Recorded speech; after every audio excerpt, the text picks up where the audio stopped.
Bonjour à toutes et à tous, nous nous retrouvons pour la suite de notre chapitre 3, Comment les rois de France affirment-ils leur pouvoir au Moyen Âge? C'est notre deuxième fiche. Nous avions vu au cours de la première que les rois de France ont un pouvoir dont la dimension est religieuse, c'est ce que leur confère le sacre de Reims, et que cette dimension religieuse leur a permis de s'imposer face à leurs grands seigneurs, car ils en retirent une légitimité très importante. Nous avons vu également, je le rappelle, qu'ils sont à la tête de la pyramide vassalique. Ce sont les suzerains des suzerains, c'est-à-dire qu'ils ne sont les vassaux de personne. En revanche, les grands seigneurs, mais aussi d'autres seigneurs de moindre importance, sont leurs vassaux. Et cette société féodale s'organise ainsi de manière hiérarchique autour de ce qu'on appelle la pyramide vassalique ou féodo-vassalique, c'est-à-dire la féodalité. Voilà, ça c'est le rappel de ce que nous avions vu lors de la fiche précédente et grâce à la fiche précédente.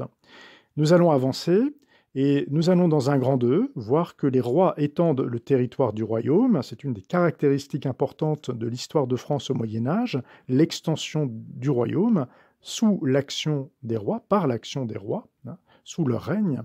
Et enfin, une autorité des rois beaucoup mieux respectée grâce à une administration beaucoup plus efficace. Et ça aussi, c'est une mise en place progressive tout au long du Moyen Âge.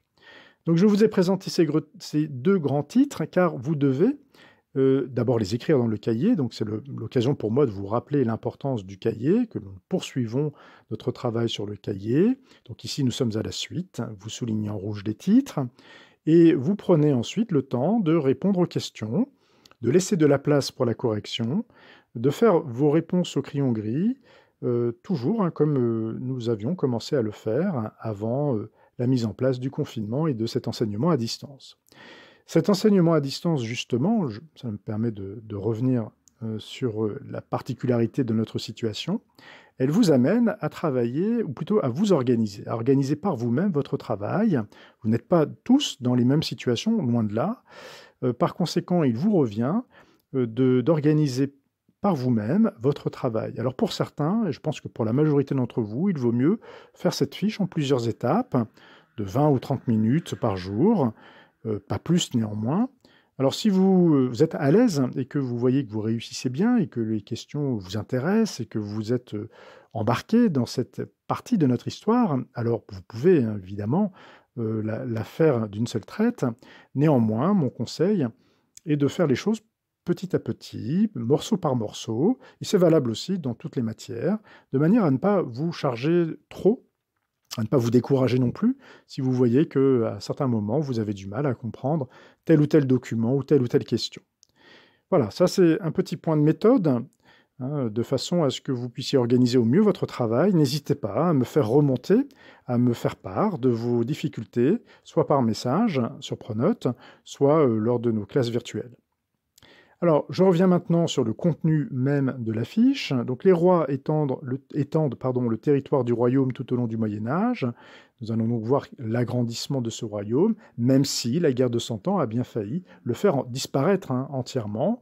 Alors, nous commençons avec une série de cartes que j'aimerais revoir avec vous. Elle se trouve page 95, c'est le document 5 ou 93, là j'ai plus la page sous les yeux, mais vous verrez, c'est écrit sur la fiche. Voilà, donc nous avons ici une série de 3 cartes en fait, 3 moments différents, donc observez bien les dates. Toujours, je fais attention aux titres, je fais également attention aux figurés et à leur signification. Alors ici, on a une fonctionnalité intéressante avec la version numérique du manuel, c'est que je peux vous montrer différents aspects justement de cette carte. Alors voilà les limites du royaume de France, globalement elles s'agrandissent, enfin le royaume de France s'agrandit, mais ce qui va surtout augmenter, c'est le domaine royal, c'est-à-dire ce qui appartient en propre au roi, les terres qui sont administrées directement par le roi, enfin du moins ceux qui sont à son service. Il y a les fiefs du roi de France, c'est-à-dire ces terres qui sont données en fief aux grands seigneurs.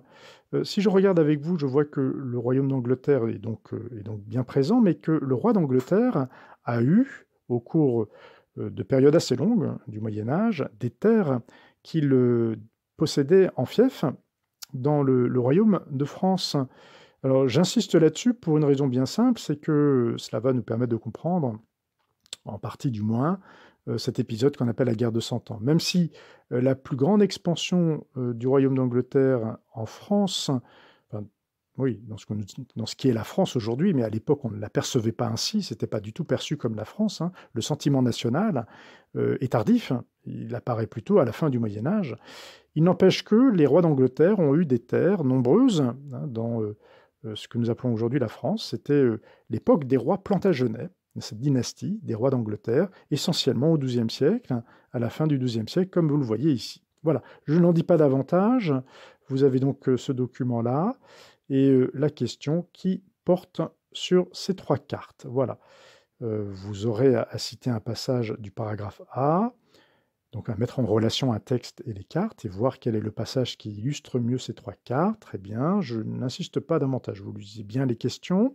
La guerre de Cent Ans, donc, a menacé l'existence du royaume de France, hein, comme je vous le disais.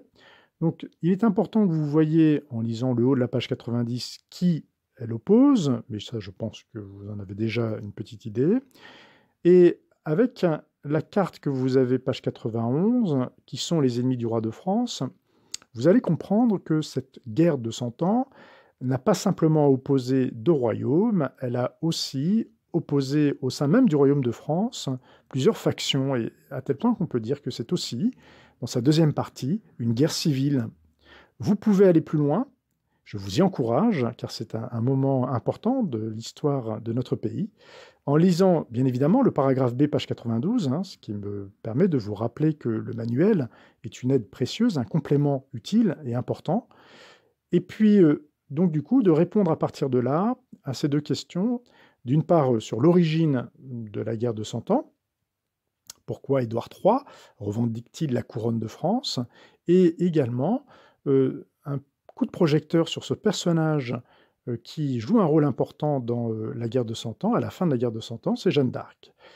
Donc faire la part également, c'est le rôle de l'histoire entre ce qui relève du légendaire, qui occupe une place importante dans ce que nous avons conservé encore aujourd'hui dans notre mémoire collective sur ce personnage tout à fait étonnant qu'est Jeanne d'Arc, et la part de ce qui est la réalité historique. Quel rôle elle a joué? Elle a joué un rôle important, ça c'est indéniable, et donc vous verrez quel fut ce rôle, de manière plus précise. Voilà.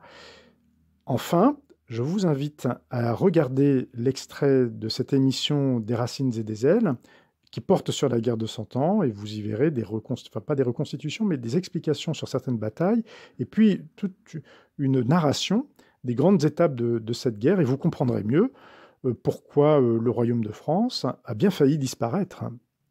Pourtant, et c'est la fin de notre fiche, pourtant, ce royaume de France se relève, d'abord sort victorieux de la guerre de Cent Ans, puisque les Anglais sont chassés, ne sont plus présents, ou quand des parties très restreintes du territoire, mais d'autre part, le royaume de France est très très bien administré, une administration qui est très efficace. Et ça, c'est une évolution longue, progressive, que l'on voit apparaître dès le XIIIe siècle, et vous le verrez avec deux rois qui ont compté, dans l'histoire du royaume de France au XIIIe siècle, et vous verrez comment ils ont mis en place une administration efficace. Une administration, c'est-à-dire la capacité d'être obéi partout sur le territoire, ou en tout cas de mieux en mieux, que leur autorité soit mieux respectée. On n'est pas dans les États modernes où, lorsque des décisions sont prises, elles sont tout de suite appliquées. Nous sommes ici dans un État féodal, et comme on l'a vu, il est parfois compliqué pour un roi de voir ses décisions bien appliquées, bien respectées partout dans le royaume. Et pourtant, ces deux rois-là vont s'y employer. De fait, l'administration est nettement meilleure à la fin du Moyen Âge qu'au début. C'est la construction de ce qu'on appelle un État de type moderne, ni plus ni moins. Voilà, ici un petit exercice pour vérifier que vous avez compris les documents.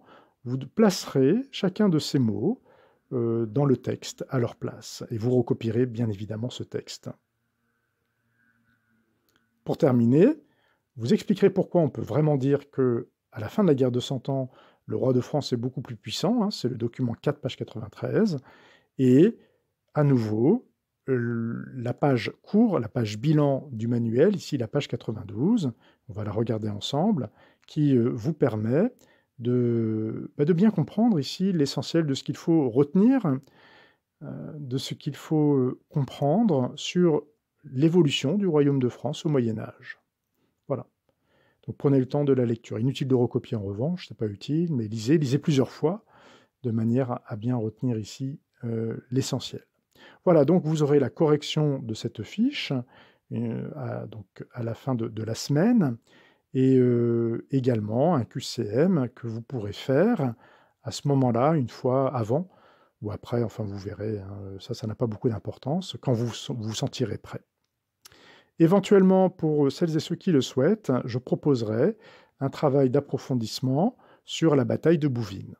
Mais ça aussi, je vous l'indiquerai sur Pronote en temps et en heure. Donc si vous ne voyez pas apparaître, c'est que ça n'est pas encore le moment, tout simplement.